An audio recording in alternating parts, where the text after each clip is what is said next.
Hello, everybody, and welcome to Friends of the Force. I am your host, Brad Whipple, and this is our interview series from a certain point of view in which we celebrate these stories within the Star Wars community. On today's show, we have a very special guest. You might have seen her as recently on the Looking for Leia documentary. She's also a freelance writer, speaker, and young adult author. Her upcoming books include A Jedi You Will Be, which comes out in October, as well as a story that she wrote for the upcoming anthology book, Star Wars Clone Wars, Stories of Light and Dark. So, without further ado, it's time to find out from a certain point of view what Star Wars means to writer Preeti Chhibber. So what I told you was true, from a certain point of view. A certain point of view? Luke, you're going to find that many of the truths we cling to depend greatly on our own point of view. Hello, everybody, and welcome to Friends of the Force from a certain point of view. On today's show, I'm joined by a very special guest and somebody that is an author upcoming in the Star Wars universe. She is a freelance writer as well as a speaker. She's written for Sci-Fi, Book Riot, Nerds of Color, and The Mary Sue, and her upcoming books include A Jedi You Will Be, Star Wars Clone Wars, Stories of Light and Dark, and Orientation, Marvel Avengers Assembly Number 1. I'm pleased to welcome to the show Preeti Chhibber. Preeti, how's it going today? It's going great. Thanks for having me. I'm excited to talk Star Wars and fandom and all that stuff. Perfect. Yeah, what better thing to do than when we're stuck all inside and we're almost required to invest even more time in our fandoms. Like, what better time? Very true.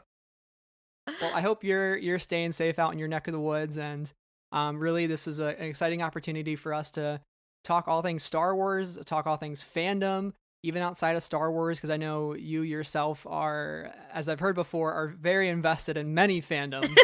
So that's what I think kind of is really exciting about you. But before we get started, did you want to give some more background to yourself from for our listeners?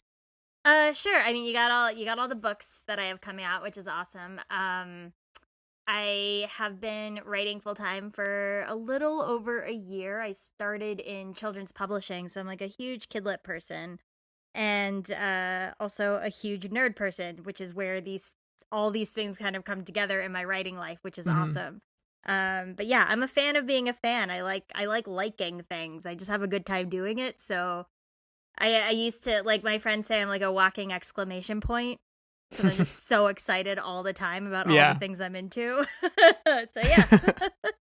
I mean, that's a great way to be described, though, because you want to be positive, you want to be upbeat and excited about the things that you're excited about. I think that's something that, at least growing up, sometimes people can dissuade you from wanting to be excited about things or maybe look down on you for expressing those passions. But as I've gotten older, and maybe you share the same experience, I've kind of realized, being excited about things is cool. That's the joy in life, is finding your fandoms and finding the things that you love and really investing as much time into them as you can. Yeah, it's funny. I was a teenager in the late 90s, and so I came of age during the whole boy band thing. And so it's related, I promise. But there is this correlation between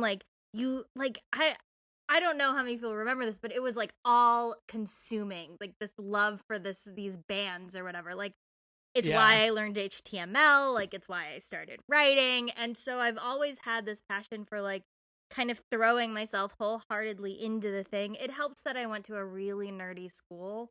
Like, everybody it was like a, one of those like magnet programs things. So like everybody was a nerd. So there wasn't this like notion of like, oh, you're not cool if you like that thing. It's like, no, none of us are cool.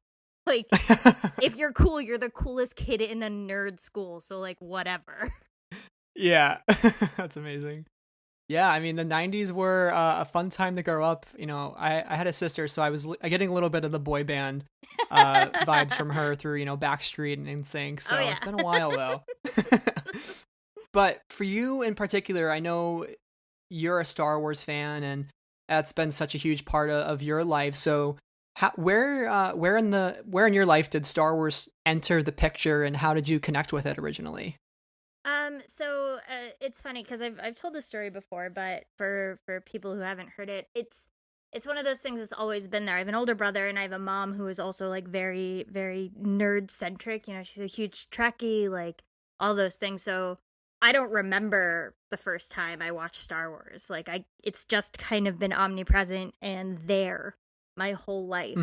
It bums me out a little bit because I don't remember the experience of learning the things that you learn when you watch Star Wars. Like I don't remember being shocked at the reveal in Empire or like any of those initial first moments. It's just kind of the security blanket that's always existed. Yeah, it's interesting because a lot of people, even if you haven't seen Star Wars, you do know things like Luke, I'm your father, or you just know who Darth Vader is, you know who like Han Solo or Chewbacca are. These are kind of, Star Wars is like this weird thing that's so ingrained in our collective culture now, where people can speak it even if they're not an expert in it, or even if they haven't seen all the movies, whatnot. But I think that's the great thing about it, because it can connect so many of us. And it is strange though too, like when you grow up with it, sometimes you don't remember those initial beginnings, but it still grabs a hold of you somehow. Yeah, it's the epicness of it and the kind of way you can just be a part of the story the whole time. Like I was born a year after Jedi came out, I think, and so it's just one of those things where it's just existed forever. Like I had the toys, you know, when right when the when it was being re-released into theaters in like 98, I think. Yeah.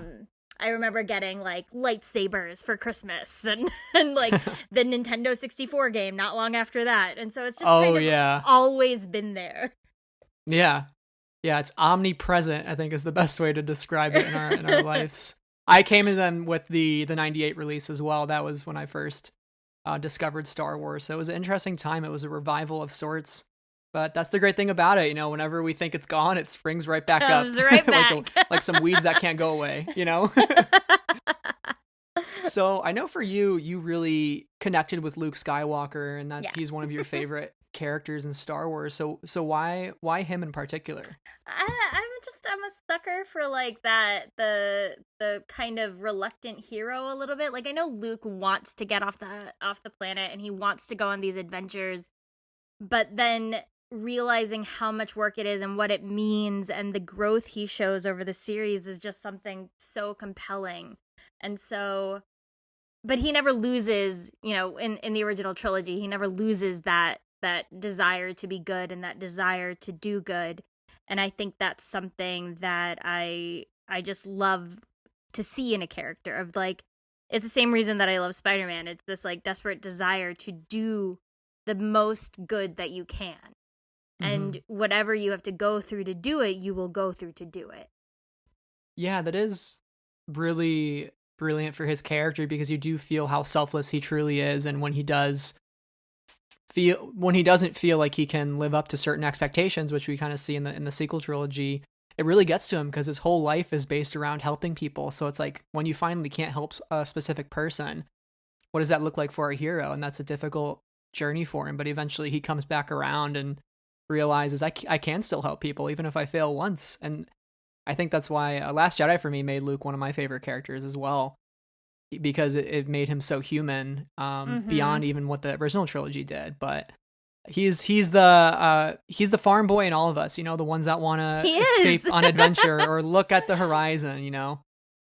He really is. And like you said, like seeing him contend with failure was such a wonderful experience. You know, I remember like going to see The Last Jedi and walking out of it, and I was like, this is gonna have lots of discussion around this movie, I'm sure. But getting to see what Luke was like in, you know, when things don't work out, because even in one of my favorite things about Empire is his decision to leave and go save his friends, even though, you know, Yoda and Obi-Wan are both telling him that he's throwing away his training, he's throwing away, you know, all of these things. He knows it's the right thing to do, and it is the right thing to do. You know, at the end, he like does need to go on that journey. So while it could have potentially been failure, it wasn't. So it was nice in Last Jedi, getting to see what he was like, and seeing that even he would have to kind of work extra hard to get over those things. Yeah, It almost makes you wonder what would have happened had he failed even worse in Empire Strikes Back. I mean, to some extent, he fails in Empire, Yeah. but to see him kind of rise up to the top in Return of the Jedi and have to be a leader, it's kind of brought onto him whether he wants it or not. And I think that's something that's even being fleshed out in the comic book by Cheryl Soule that's out. So, yeah, his transition from movie to movie is truly fascinating. Yeah, he's just a really, I think on the surface people tend to be like, ugh, Luke is so obvious. He's like, yeah, we get it. He's the chosen one. He's the hero. But it's more complex than that, and that's why I appreciate him as a character. Yeah. And you've gotten to meet Mark Hamill at a convention before, Yes. right? I did when I was watching Looking for Leia. I was like, oh, there's the picture of the con. What was that like to finally meet him? Best day of my life. It was so funny. Walk me through it. I love these stories. So my friend Swapna Krishna and I have a podcast called Desi Geek Girls. And we kind of became friends through our love of Star Wars. Like, you know, we didn't grow up together. A lot of people think we've known each other forever. But we've really only known each other for 5-6 years or something like that. And it's because we were both obsessed with Star Wars. So when Celebration came around in 2017, we're like, we gotta go. Like, we have to do this. We have to do this, and we have to do it together. And yes, we're gonna buy a photo op with Mark Hamill because we'll hate ourselves if we don't. And I actually, it's so embarrassing. Right before we walk in to do the photo, I hit record on my phone for the voice memo. So I have the audio of us meeting him. And it's just us being like, oh my God, we love you. Thank you. And him going, no, thank you. It's just this amazing moment. And it happens so quick too. It's very overwhelming because it's like a rush of emotions, and you're trying to scramble out of the photo for the next people. And you're sort of keep it together. But it was great. He was so kind, and it was such a wonderful experience because they're always don't meet your heroes, and sometimes that's true. But this was a wonderful moment. It was. I think we were both you can see on our faces how big our smiles are. Yeah. Oh, that is amazing. Yeah, the photo ops are so special. That was one of my favorite things about Celebration last year, getting to do that. And it is really special when you just you can cherish that photo forever, and you'll always have it. It's like a photo's worth 1,000 words, and that's true in that situation. That whole convention. Celebration's the greatest place where the fandom can come together. Yeah, I've only been the one time, and I did really enjoy it. It was a really interesting experience. I've done Comic-Cons and library conventions for work and all these things, but that's not true. This was my second fandom targeted convention, and it was really cool. Everybody is on the same wavelength. Now, speaking of fandom, the thing about fandom is it means something different to each person, and I think that's the great thing about it. You can go into it and find your specific group of people, whether it be cosplayers or fan artists or fanfic writers, pretty much any walk of life you can possibly imagine, right? So in your experience, with you being in so many fandoms especially, what has fandom truly meant to you, and what has it given you that you might not have had without it?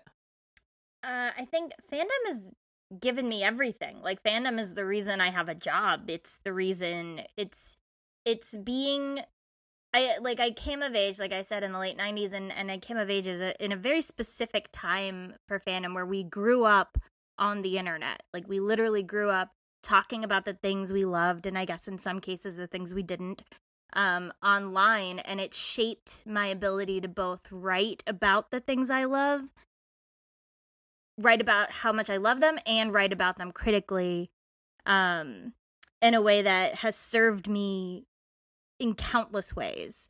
I remember interviewing for my first job in publishing, and I am 100% convinced that I got it because I noticed a High School Musical pen on the person who was interviewing me on their desk, and I was like, oh my God, you like High School Musical? Let's talk about it. That's amazing. And so, it's community, it's friendship, it's building what I love about fandom is that it builds connections between people Mm-hmm. in meaningful ways, because art matters to us deeply. You associate memories with art and feelings with art of where you were when you saw it or read it or heard it for the first time, and that means so much, and is gives you the ability to bridge so many gaps. So fandom is all of that, I think. That's a really excellent point, and I haven't really thought about it before in that way, in terms of, you go your whole life and it does give you those sort of anchors throughout to connect the dots, because as you get older, you start to forget things, as I'm slowly learning, and I'm like, when did that one thing happen? Well, The Last Jedi came out in December of 2017. It's like I based my whole life timeline around when these things come out or when events happen, I think that's kind of the funny thing about fandom. It's totally true. You have these associations with these moments. I remember, Swapna and I went and saw The Force Awakens together months and months after it came out. I feel like it must have been end of January, maybe early February. I was in her town for a conference, and we were the only two people in the theater, in this tiny theater. And it was just this incredible experience, but I'll always associate this great afternoon with not only, going to see this movie, but hanging out with my friend that I never got to see, and doing this very bizarre, strange experience of seeing it in the theater with no one else. And that's fandom, it's that association. So what other fandoms are you a part of outside of Star Wars? Because I know in looking for Leia, you mentioned that you have all these other ones, but I'm curious. I know at least Spider-Man's got to be one of them, clearly. Marvel, that sort of thing. Yes, very much. My big ones, I feel Marvel, I love Spider-Man. And Ms. Marvel, of course, Kamala Khan. A lot of the Marvel characters, grew up with those and write for them, and that's very cool. And let's see, I love Naruto. Yeah, my friend is a huge Naruto fan. I haven't seen any of the episodes, but he loves it. It's awesome. It's also a lot. Naruto and Harry Potter are kind of my baby fandoms that have stuck with me my whole life. Where I was old enough to make a conscious decision to get into them. And so they feel very close to my heart in that way, where it wasn't something that I just experienced because of my environment. Naruto was being waiting for the scan-lated pages to drop on narutofan.com every week to find out what was happening, or being on Dumbledore's notdead.com while you're desperately waiting for the next book to come out. Those are the big ones, but I tend to kind of go headfirst into whatever thing I'm into in that moment, where it's well, this is my life now for the next 6 months or however long, I'm playing Final Fantasy VII, the reboot right now, and I'm well, let's lurk that Tumblr tag. Let's look at fan art. That's me with Animal Crossing. I'm did I yes! ever think I'd be in Animal Crossing? I'm at the point now where I'm on Twitter, searching turnip prices and refreshing every 2 minutes to try to find somebody 100%. That will invite me. So I waited 20 minutes to get on someone's island today to sell turnips. That's the great thing about fandom, though, is you do find these pockets online and on different websites like Tumblr or Twitter, even Instagram sometimes. There's all these different areas, Reddit even. But that's the great thing about it. But how do you personally juggle so many different passions and fandoms? Because for me, I really just truly entered the Star Wars fandom last year. I'm really headfirst into it now. Oh, and welcome. It changed after. Yeah, it's a wild ride, let me tell you. But it really changed after Celebration, because my whole life I was you kind of sometimes feel like you're the only Star Wars fan, but you get into this whole community of people and you're wow, I am a blip on the radar. There are all these people that are so passionate and creative, but how do you juggle multiple communities like that? I think one of the most frustrating things I find is when I'm really into something and I have no one to talk to about it. Where you're just I just wanted I got super into this Thai drama recently, and I just started sending what the name of it was and the description to 20 people, so many people. I was you gotta watch this show, you gotta watch this show. And finally someone was like, I want to watch that show. And so I have this one person that I can talk to about it. But it's really a lot. That's the biggest struggle I find, is like when I get into something, it's sometimes hard to find people to engage with, because I do have maybe too many going on at the same time. So sometimes your friends are like, oh my God, I can't listen to you talk about this thing because I don't care.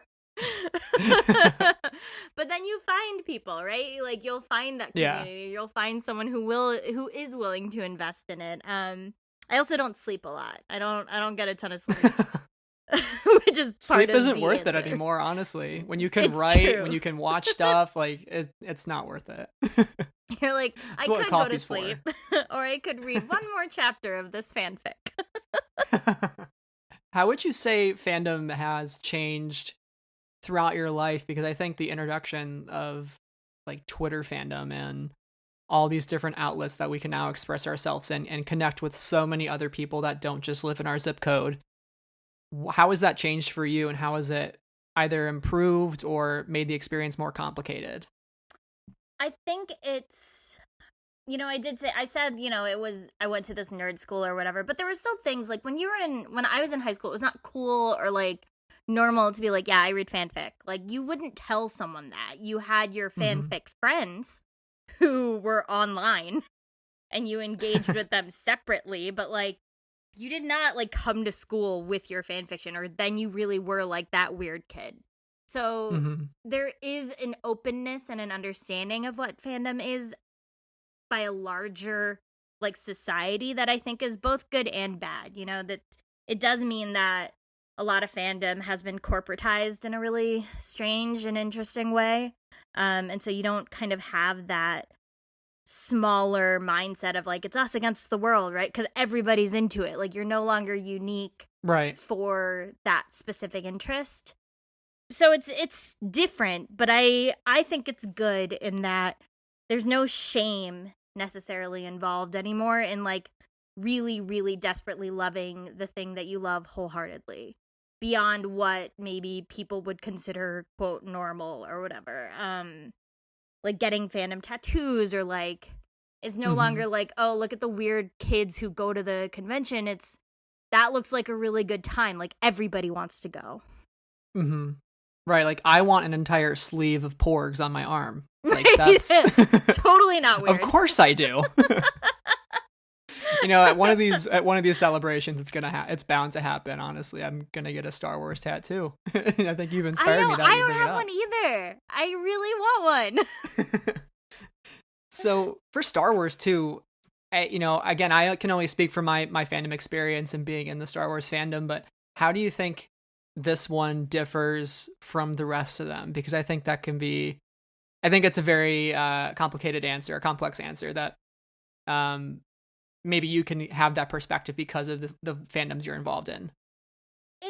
I don't know that Star Wars is different. I think that it's, especially now, because, it's been around for so long, and like we said, omnipresent. It's this thing that, like, I think with Star Wars, it just shows the breadth of what fandom can be and who can be within a fandom, which is to say anyone. Like, your love of Star Wars does not make you a good or bad person. And it doesn't imply anything about who you are as a person. Like, there are terrible people who love Star Wars, and there are amazing people who love Star Wars. And I think that's maybe something that's unique to these massive fandoms in terms of you never maybe know what you're going to get when you're talking to someone. When you find out that you both like this thing, it could go great or it could go bad. And the odds aren't necessarily in your favor because of the fandom is so massive. Yeah.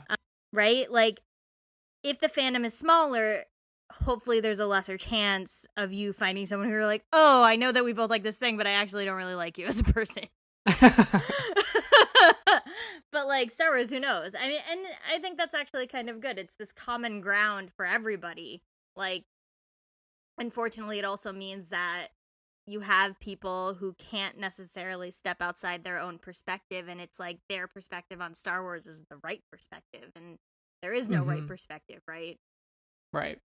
Yeah, and I think that's something a lot of people could do a better job of incorporating into their fandom is realizing, and it's not just constrained to what your experience has been or what your perspectives are. There's this whole larger community of people that come from different walks of life or have had different experiences growing up, and that's what creates their fandom. So no specific way of fandom is the correct way. It's different. And that's kind of something you have to think, like, with, writing Marvel has been really interesting because you always have to remind people, like, with comics, it's so dependent on who writes the character, right? Like, you might, like, I love Spider-Man, but there are Spider-Man writers who don't write Peter Parker the way that I like, or the way that I prefer to read him. And so I don't disagree with them. That's their perspective, but I don't read those writers. But I think it's hard to remember that your reading of a character or of a movie or whatever is not necessarily the end-all be-all of what that movie means or what that character is. It's so dependent on who is writing and who is creating. And that's hard. That's hard to stomach and hard to remember because you want to, like, we have this, like, desperate, weird love of canon and what canon means, but it's so malleable.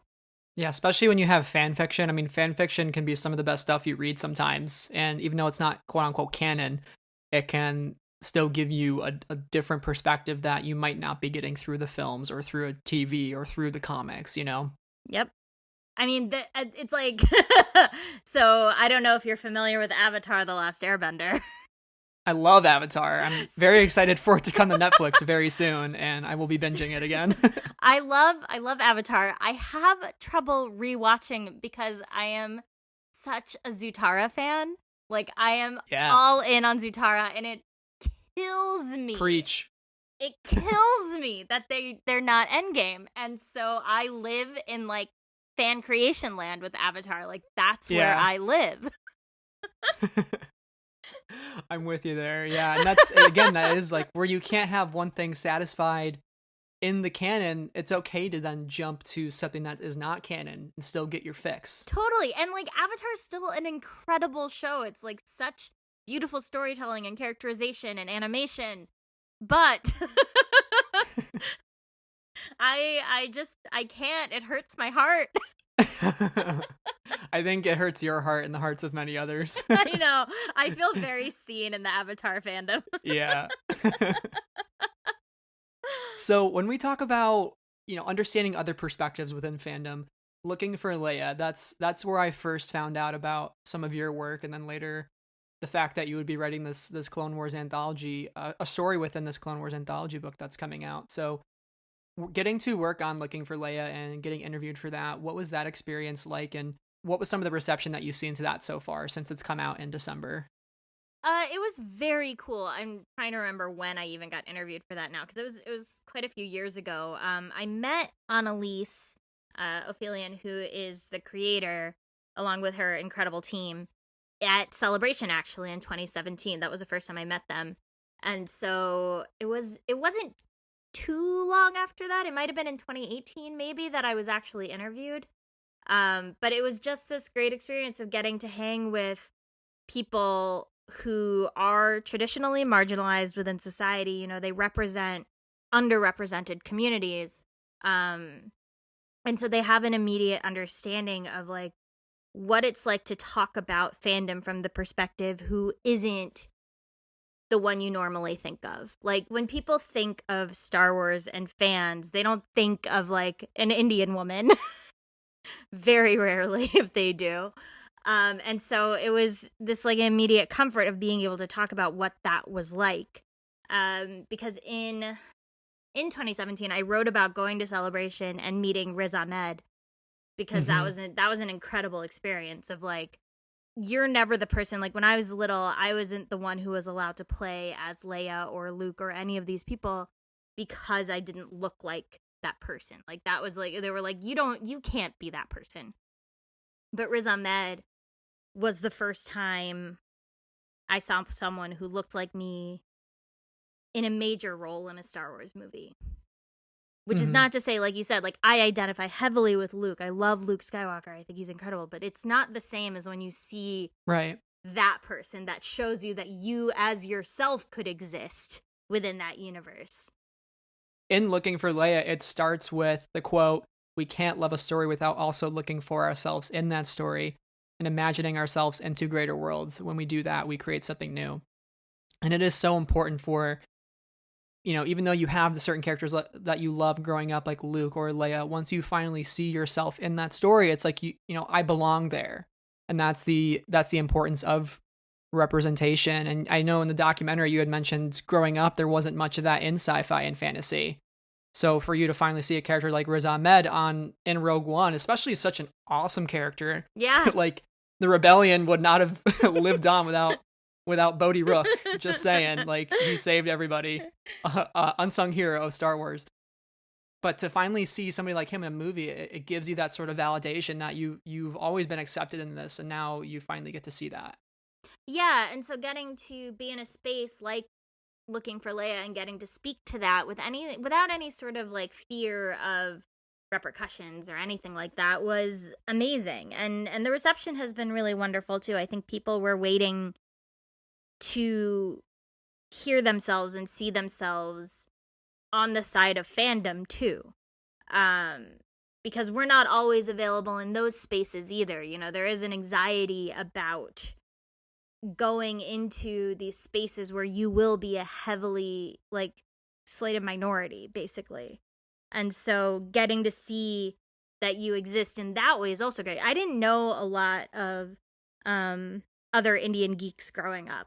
And so something that Swapna Krishna and I have like heard consistently, we started a podcast called Desi Geek Girls, and it's looking at pop culture through a feminist South Asian American lens. And I can't tell you how many times we hear from young Indian women who are like, I didn't know that there were people who are from my community who liked all the things that I like and who are willing to have these conversations. I think it's so important. And Looking for Leia gave face to that part of the fandom, which is so rarely done. Mm-hmm.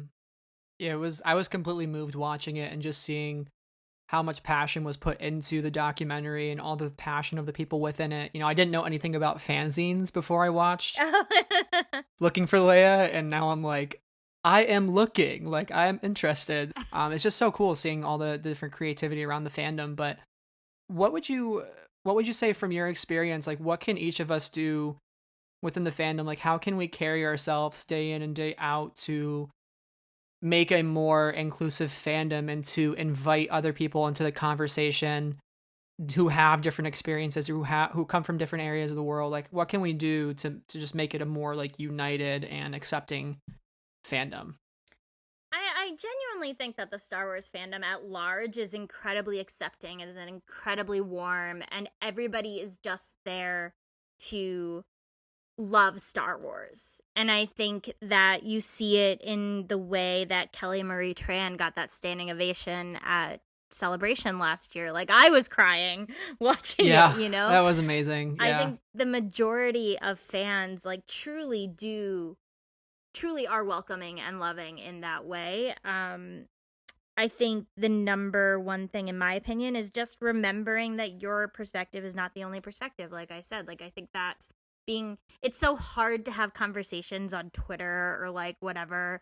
Like, fandom gets so heightened because you have such a desperate love for it that it's hard to hear that maybe the thing you loved is something that someone else didn't love, When I came out of the last movie of The Rise of Skywalker, I was like, I had a good time watching this movie. I don't really want to engage in any part of the online discourse because you know how fast that can snowball into something bigger than what it is. And one of the number one things I found is like I have a core group of people that I enjoy talking about these movies with. Like, it's not just kind of to the internet. It's mostly like, oh, I will like literally call my friend and it's like, let's talk about this. Like, we had a good time, but we can also critique it. We can have those like, very nuanced conversations. And I think fandom needs more of that, of remembering that you can have those conversations and they don't need to be so visible or so loud. Mm-hmm. No, that's great advice. And I think too, you make an excellent point. If you can really find that group of people where you can have those deep conversations with and better understandings of a certain piece of art or media, that's where you really get to you get the most out of the fandom experience rather than kind of shouting at each other. Right. As much as I love to shout on Twitter and salt tweet all the time, I try my best not to. I just like to throw my Twitter is basically we're like, I'm super into this thing or a shit post. Yeah, and by the way, speaking of your Twitter, I gotta say the Babu Prit, that's a great name on Twitter. I can't take credit for that. That was entirely Daniel Jose Older, who wrote The Last Shot. Yeah. He called me Babu Prit one day and it made me laugh so hard. I was like, that's it. That's my Twitter name forever. Although now That's people amazing. think my name is Prit. I'm like, no. That's why you had to put your actual name I in did. parentheses right after, yeah.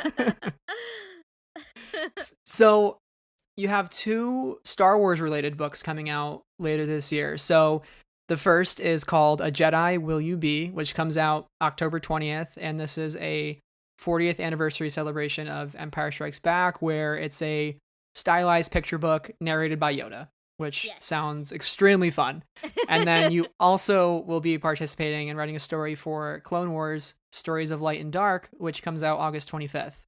Mm-hmm. So really, really cool that Star Wars has been such an integral part of your life growing up, and now you get to contribute to that in a medium that you're passionate about in writing. So what's that journey been like for you to kind of all this time, all this passion that you've put into fandom growing up, and now you get to like kind of release it into the world in this form? It is wild. Like, I cannot even begin to tell you what it's like because it is just incredible. Like, I don't think I'm allowed to say what I wrote for the Clone Wars anthology yet. Mm-hmm. So I'll focus on the Yoda picture book, but getting to put words into Yoda's mouth was bananas, right? Like, this is Yoda. Yeah. What? You know, it's this like it's surreal. It's surreal to think about something I write had to go to the story group at Lucasfilm and they had to clear it and they had to be like, yes, Yoda would say this. It's just such a bizarre, wonderful thing. And I still can't quite believe that it happened. It was like born of an email I got from Lucasfilm being like, hey, you should write a picture book. And I was like, what? Sure, that sounds fun. You're like, is this spam? Is this real? Am I being fished right now? Sounds fake, but okay. So yeah, it's very, very, very, very exciting and very cool. And the art, Mike Dees illustrated it, and it is, I think, my favorite iteration of Yoda. He just looks like this like little old man that I love so much. Yeah, how did you prepare for this sort of book? Did you go back to like Empire, Return to the Jedi, prequels, Last Jedi? Like, what's your process for finding Yoda's voice? I watched the Empire training sequences like 40 times. I'm not even kidding. I rewatched just the scenes on Dagobah like over and over and over and over again. Because you think it's so easy to write and speak like Yoda. I was like, how hard could it? It's just everything's backwards. But there is like a very specific rhythm. There's a very specific cadence to it. And so that was something where I really had to like, one, you know, Yoda speaks in riddles. He speaks in this kind of like very loose way and open way about what the Force is and how you train with it, and distilling that into language that 5-year-olds, 6-year-olds, 7-year-olds could understand was just interesting. It was an interesting exercise. Mm-hmm. If you had to really boil Yoda's character down and think about like his larger impact on the Star Wars universe, because he is so fascinating. I've always kind of thought of him as all-knowing in a way.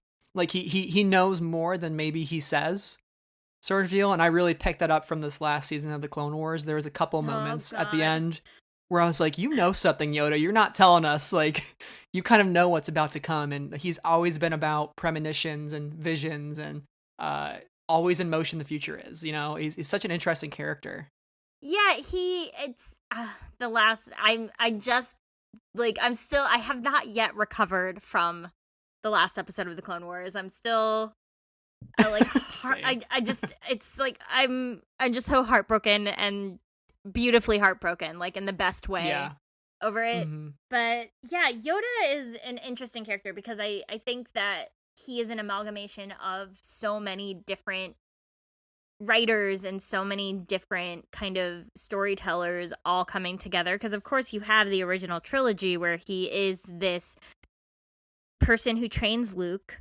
We don't really know his story. We still don't really know his story. Like, we don't know his past. We don't know all of, like, so many things about him. But his species name. We don't even know his species name. And so he is this character, though, that comes to Luke and is clearly has a past with Luke's family and has a past with Obi-Wan that is heavily influencing the way he's training Luke, to the extent that I think I think Yoda is significantly impacted by his experience with Anakin Skywalker in a way that we haven't even yet begun to discuss as a fandom.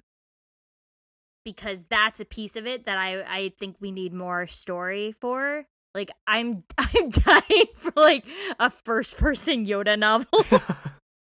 I want to know. I want to know what he's thinking. I want to know, like, when he tells Luke not to go, that, you know, not to have these attachments, not to do it because he will lose everything. I want to know where that's coming from for him and Obi-Wan, and if they're seeing Luke or if they're seeing Anakin. Like, I think it's fascinating, his story, and I think we need more of it. Mm-hmm. Well, you know, I'm really excited about Project Luminous and the High Republic because, you know, Yoda is still, 600 years old or something, or 900, I think.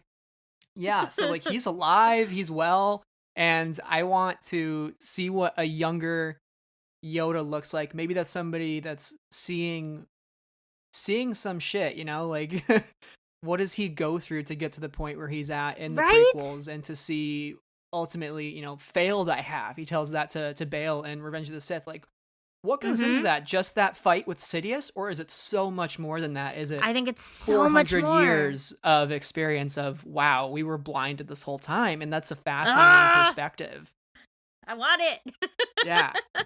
He's almost like a character that doesn't just live in the moment. It's like the things that he says is being influenced by so many different points in time. Yeah. I think. It's almost like Doctor Strange in a way. He's all-seeing, but not all-knowing. Yeah, exactly.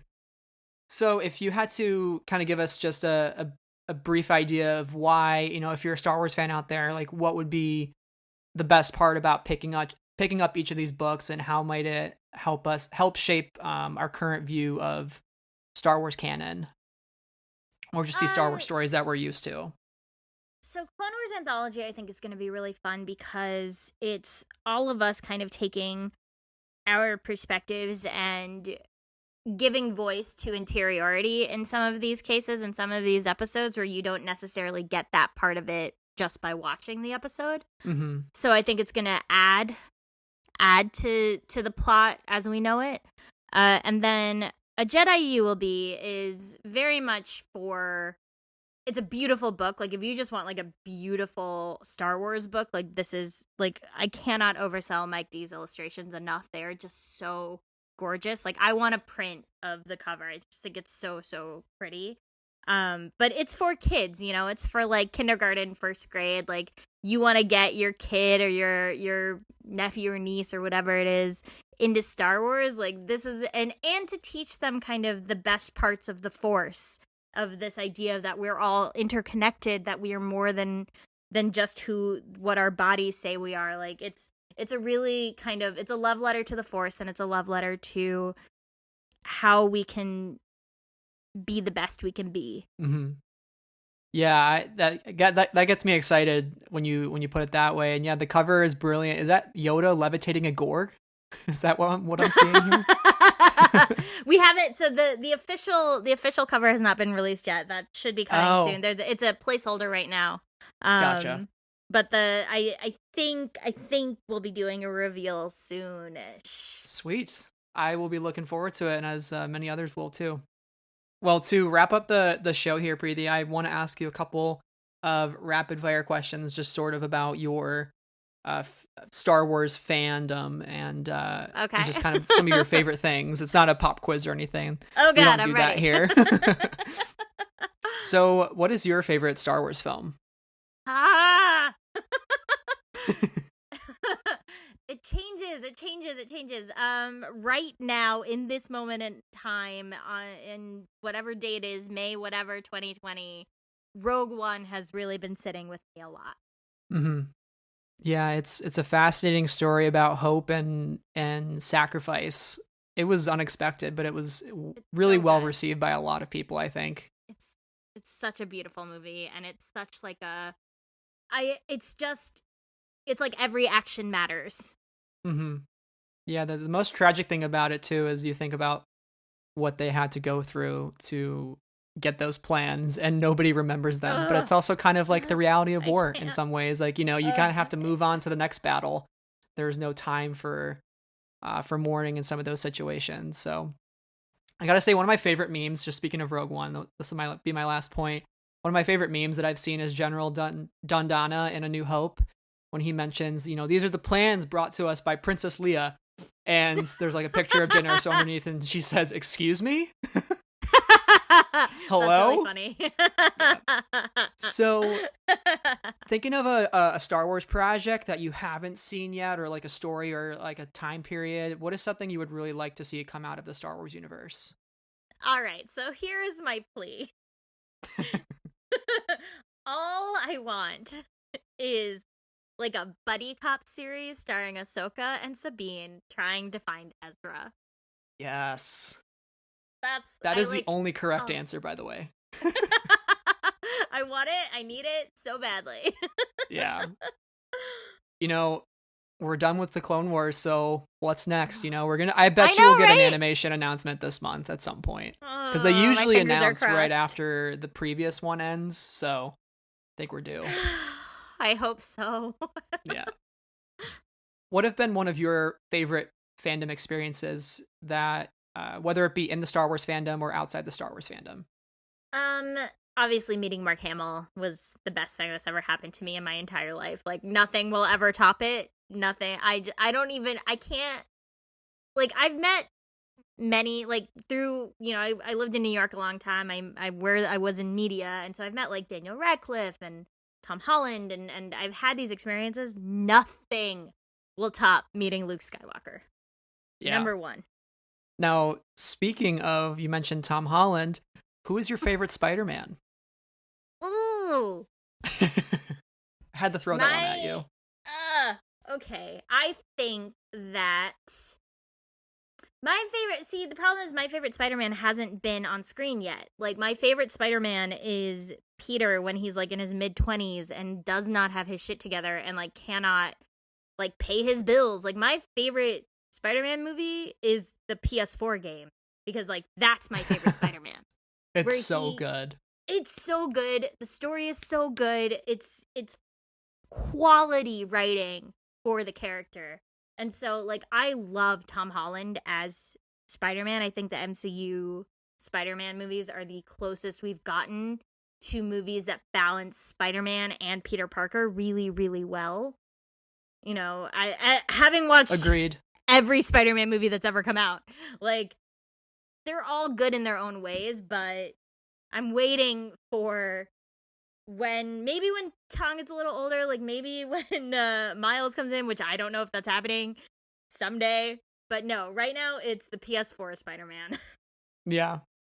That was one of my favorite games to come out of last year. But I will say, I hope at some point we get some sort of multiverse Spider-Man movie where we do get to see Miles Morales. I know there were rumors floating around of like a multiverse with Andrew Garfield, Toby, and Tom Holland, which like that would melt my mind, honestly. I would cease to exist. I would be dusted. It would be incredible. Yeah. So out of everything that's been announced right now in Star Wars, what are you most excited for? Oh my god. There's so much. I feel like just the Project Luminous stuff it all sounds so cool. Like, I don't even know where to begin, you know? I I also am waiting, like this, I don't know if they're going to do one, but I really want a sequel to the PS4 game for the Jedi Fallen Order. Like, I thought that game was so good, and I thought the story was so good. So I want more of Cal Testis if we can get him. Yeah. But absolutely. I need more BD1 too. That's not an announcement. I know, I love him. But that's not even like a real thing. I just want that to be true. Yeah, maybe if we speak it into existence, it'll happen I at know. EA Play in a couple of weeks. So last question here is, if you had to describe how Star Wars makes you feel or what it means to you, how would you go about that?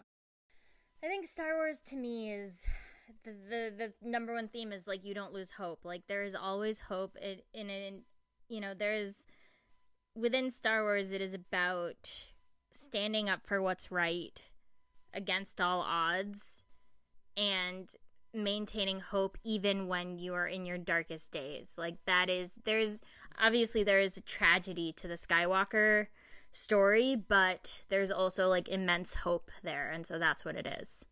Love it. Hope is it's in the DNA of Star Wars, and I'm Yes. glad you make that your answer. So with that, Preeti, thank you so much for coming on Friends of the Force. Speaking of hope, we hope maybe sometime down the line you'll join us when we know more about your Clone Wars story. Yeah. Super excited to read that and see what you made for us. So for everybody who enjoyed your story or wants to look at more of your work or learn more about you, where can they find you online? You can find me on my website, preetichhibber.com. All the books are there linked and available for pre-order, and please buy them. And mostly you can find me on Twitter, tweeting about, right now, Animal Crossing. A lot of Animal Crossing. At Run with Skizzers, Skizzers.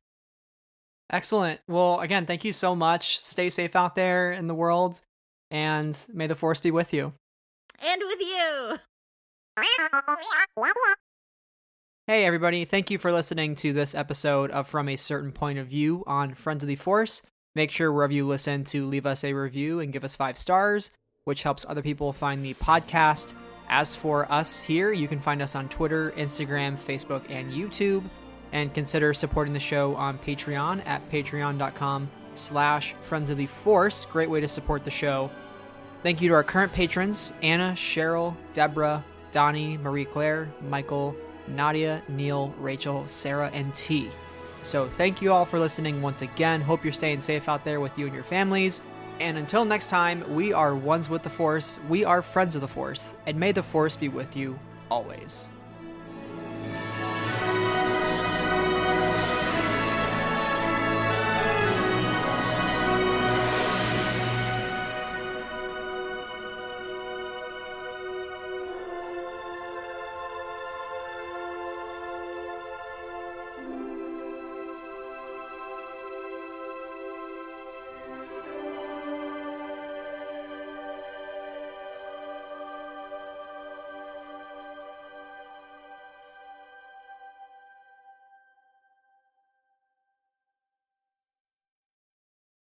Friends of the Force is a proud member of the Star Wars Escape Pods network.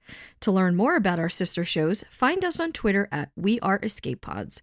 The Star Wars Escape Pods network, promoting positivity in fandom.